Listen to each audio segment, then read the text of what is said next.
So this is a little bit of information comparing the human arm to the greater flying fox. As we can see here, this is the human arm, the upper extremity.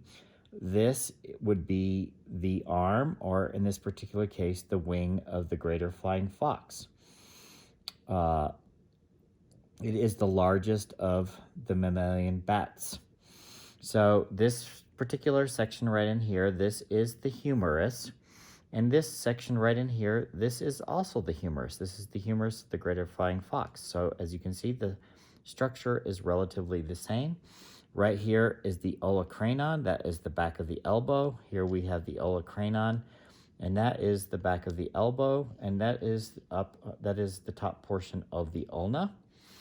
So this thin little area that we have coming right through here, that is the ulna. You'll notice on the bat that it does fuse onto the radius. It does not come down, so you cannot see the styloid process of the ulna, or the head of the ulna in this particular case. You have this little bony process out here that was the remnants of the head of the ulna. However, it does fuse up in here, and it comes down right through here, and it completely fuses on. So it's something that over time has not become necessary. So we have the humerus, we have the ulna, we have the large radius, we have the styloid process of the radius in here, then we have the little carpals, and then we get into what is the hand of the bat, and would be very similar, if not almost entirely identical, to that of the human hand in terms of the bone structure, the osteology of the hand. So head up here, head of the humerus, head of the humerus of the bat. We have the shaft of the humerus. We have the shaft of the humerus. We have the lateral epicondyle and the medial epicondyle. We have the lateral and medial epicondyle down there of the humerus. We have the olecranon, there's the head of the radius, there's the head of the radius here, then we have the shaft of the radius, the shaft of the ulna, and again it fuses. And then we get down to the end, there's the styloid process of the radius, there's all these little carpals, all the little carpals through here, and then we get to the hand. So the thumb is usually known as digit or phalanx number 1. So this would be digit number 1, digit number 2. The middle finger is digit number 3. This would be the ring finger, digit number 4. And this would be the pinky, digit number 5. Just the same as that we have here on the human hand. Let's see if I can tilt that just a tiny bit so we can see this. I don't know if it'll stay. But the interesting thing to point out is on both the thumb and the pointer finger of the bat, there is a small talon. Humans have fingernails at the end, and they will have, on those two particular fingers, they have a small talon. So again here, this is the thumb, this is the metacarpal one, then they have metacarpal 2, metacarpal 3, metacarpal 4, metacarpal 5. Then they have, just like we have, the proximal phalange and the distal phalange in the thumb. They also have the proximal and the distal. And right here, they have the proximal, medial, and distal on digit number 2.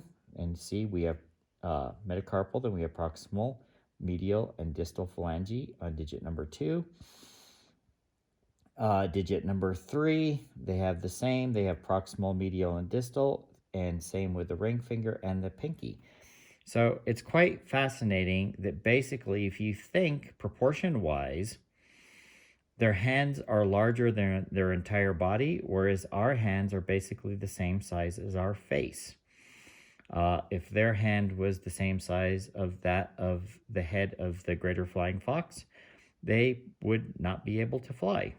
And if you turn their feet around, they may be bipedal and just look like extremely small versions of humans. But again, it's really curious, and it's fascinating how the how we function, our form dictates our form, the way we're developed, is dictated by our movements, by our form of locomotion. So function determines form. That's always an important thing to remember in terms of comparative anatomy. Function determines form. So just a quick rundown again. We have the humerus, one bone, followed by two bones, followed by little bones, followed by digits. That's very common in the mammalian world. One bone, followed by two bones, followed by little bones, followed by digits.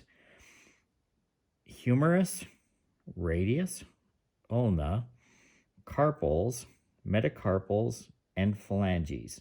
Humerus, radius, ulna, carpals, metacarpals, and phalanges.